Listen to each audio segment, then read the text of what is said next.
منزل کہتے ہیں دنیا میں بہت سے نیک صفت عورتیں اور مرد ہوتے ہیں جو نیکی کرنے میں دیر نہیں کرتے، اور جب وہ کسی کی مدد کرتے ہیں تو پھر ان کے لیے چٹان بن جاتے ہیں، اور پھر ان کی سوچ کو کوئی نہیں بدل سکتا۔ زندگی میں ایسے بہت سے لوگ ہیں جن کی نیکی کو انسان فراموش نہیں کر سکتا، اور وہ انسان کے دل و دماغ پر نقش ہو جاتے ہیں۔ وقت کا پہیہ دھیرے دھیرے چلتا رہتا ہے، انسان کی زندگی دکھ اور سکھ کے ساتھ چلتی رہتی ہے جب تک انسان کی سانس نہیں رکتی۔ جو انسان اپنے دل کو صاف رکھتا ہے اسے اللہ تعالیٰ کی مدد ضرور ملتی ہے، اور وہ ایک دن اپنی منزل کو پا لیتا ہے۔ علی اور راشد دو اچھے دوست اور آپس میں کزن تھے۔ ان کے گھر بھی ساتھ ساتھ تھے۔ علی کی ایک بہن تھی اور راشد کی دو بہنیں تھیں۔ دونوں نے اسکول سے لے کر میٹرک تک اکٹھے پاس کیا تھا، پھر کالج بھی ایک ساتھ کیا۔ دونوں میں یہ بات بے حد ملتی تھی کہ وہ اگر کسی کا غم دیکھتی تو اس کی ضرور مدد کرتی۔ ماں باپ سے اس نے سیکھا تھا، کیونکہ ان کے والدین بھی بہت اچھے انسان تھے۔ ان دونوں گھروں کے تعلقات آپس میں بہت اچھے تھے۔ گھر کے جو بھی مسائل ہوتے وہ ایک دوسرے سے شیئر کرتے۔ آخر دن گزرتے گئے، وہ دونوں ایک اچھی پوسٹ پر آ گئے تھے۔ شاہد اور علی دونوں اپنی محبت سے ایک دوسرے کا بھرم رکھتے تھے۔ اسی دوران علی کی بہن کی شادی ہوئی، مگر وہ چند ماہ بعد بیوہ ہو گئی۔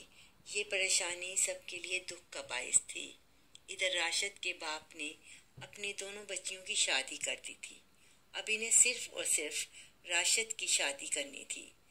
دوسری طرف علی اپنی بہن کے لیے بے حد پریشان تھا کہ اس کا کیا ہوگا، ابھی اس کی عمر بہت چھوٹی ہے۔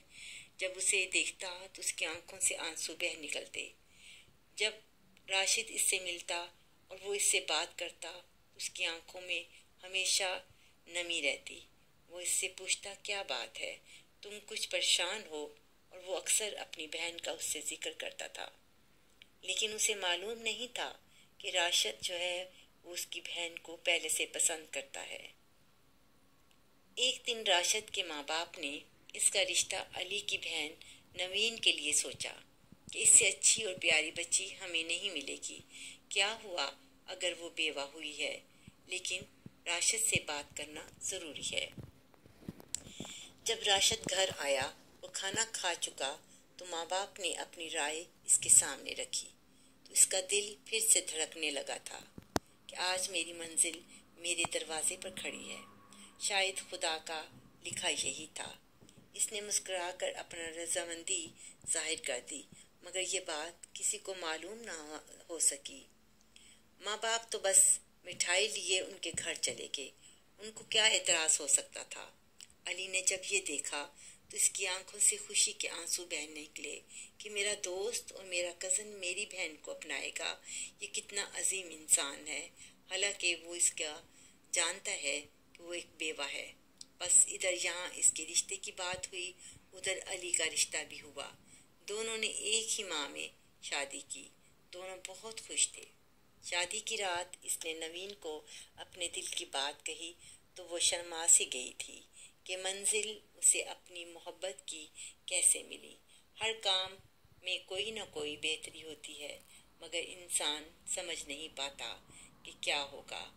قدرت کے رنگ عجیب ہیں، کہیں محبت مل کر کھو جاتی ہے اور کبھی کھو کر مل جاتی ہے، اور یوں ان کی دوستی اور محبت کا سفر تھا۔